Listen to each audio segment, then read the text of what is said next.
Isang pinagpalang araw sa inyong lahat. Tayo po'y magninilay sa salita ng Diyos. Ang pinagmumulan ng awa at tawa ng ating buhay ang salitawa.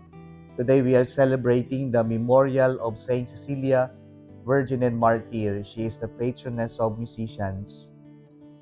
Mga kapatid, nagalit na ba kayo? At ano yung pakiramdam ninyo pagkatapos yung magalit? Pagod hindi po ba? Para tayong naubusan ng lakas. At mayroon ding mga pagkakataon na pagkatapos nating magalit, tayo ay makokonsensya sapagkat sa rurok ng ating galit, nakapagbitaw tayo ng hindi magagandang salita. Sabi nga nila, never act or say something when we are at the peak of our emotions. Masama po ang magalit. Nagagalit tayo kapag tayo'y sinasaktan. Nagagalit tayo kapag tayo'y inaabuso. Nagagalit tayo kapag tayo ay sinisiraan kung hindi tayo ginagawan ng mabuti o tayo ay ginagawan ng masama. At marami tayong rason kung bakit tayo nagagalit. At alam natin, masama ang magalit, masama ang magtanim ng sama ng loob o ng puot sa ating kapwa-tao. Subalit sa ating ebanghelyo ngayon, dinadala tayo muli sa templo kung kahapon ay tayo nagdilay tungkol sa templo sa pag-aalay kay Maria sa templo. Ngayon po tayo bumabalik sa templo at tila kakaiba yung ating nasaksihan sa ating ebanghelyo ngayon. Sa templo, nagalit si Jesus at hindi lang siya nagalit, siya'y galit na galit. Jesus was not just angry but he was enraged. Why? Because of what he saw, what he witnessed inside the temple. Jesus was aware of the trading that must be done in entering or the requirements in the temple. But what was not okay or alright to him was when he saw these trades, these businesses inside of the temple area. Kaya galit na galit ang ating Panginoong Hesukristo at ito yung tinatawag nating matuwid na galit. At ano ba ang matuwid na galit? Paano at kailan nagiging tama ang magalit? Matuwid na galit o tama yung galit natin? Kasi yung nais nating mapabuti yung kapwa-tao natin at tayo ay nagsasakripisyo at nais lang naman natin yung maganda at mabuti sa kanila pero parang baliwala sa kanila na para bang hindi man lang nila ma-appreciate yung maganda, yung intensyon na gusto natin sa kanila pero parang ito ay baliwala, wala silang pakialam. Magagalit tayo kasi nasasaktan tayo na parang mababaliwala yung ating pinaghirapan. Nasasaktan tayo at magagalit tayo kasi ayaw natin mapasama ang ating mga minamahal sa buhay.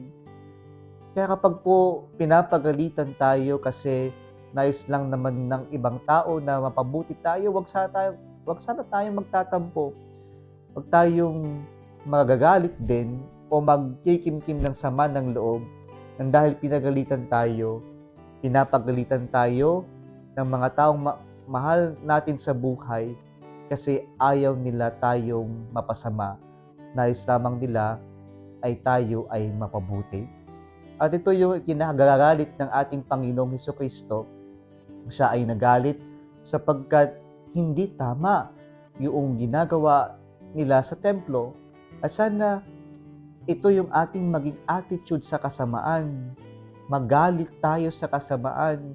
Magalit tayo sa hindi tamang ginagawa. Huwag tayong magalit sa ating kapwa-tao pero magalit tayo sa kasalanan, magalit tayo sa kasamaan at kung kailangan itama sapagkat concern tayo, sapagkat nagmamalasakit tayo, okay ang magalit sapagkat sa galit na yan, pwede nating may tuwid ang pagkakamali, pwede nating may paalala na kailanman hindi tama ang kasalanan at kailanman hindi pwedeng tanggapin o maging ordinaryo na lamang ang kasamaan sa mundo. Isa itong magandang paalala sa atin. Makikita natin mga kapatid na galit si Jesus sapagkat binaboy nila ang templo. Kaya nais ko rin pang nilayan natin ng Diyos ay kanyang nilinis ang templo na dinudungisan. At yung templo na to hindi lamang yung building, pero yung sarili natin. Kaya maganda po mga kapatid na mapaalala sa atin na kailangan natin pahalagaan yung sarili natin. If we are the temples of the Holy Spirit of God, if we carry our God, then we must also see to it that this temple, our body is also clean. Kaya hindi maganda na atin pong tatanggapin lamang na tayo makasalanan o kaya naman gawin nating ordinaryo na ang makasalanan sa buhay. Kailangan natin ng paglilinis. At part ng ating pagpapahalaga sa sarili natin ay yung physical din na pangangalaga natin. Na minsan nagiging problema natin na inaabuso natin yung katawan at kung nagkasakit tayo, sisisihin natin ng Diyos. Mahalin natin ang katawan natin. But more than loving our physical health, let us also love and take good care of our spiritual health. Let us cleanse whatever is not in accordance with our soul, whatever is not in accordance with our body, yung magandang katawan na nilikha ng Diyos. Huwag nating babuyin yung katawan natin at higit sa lahat, huwag nating babuyin ang kaluluwa natin sa kasalanan.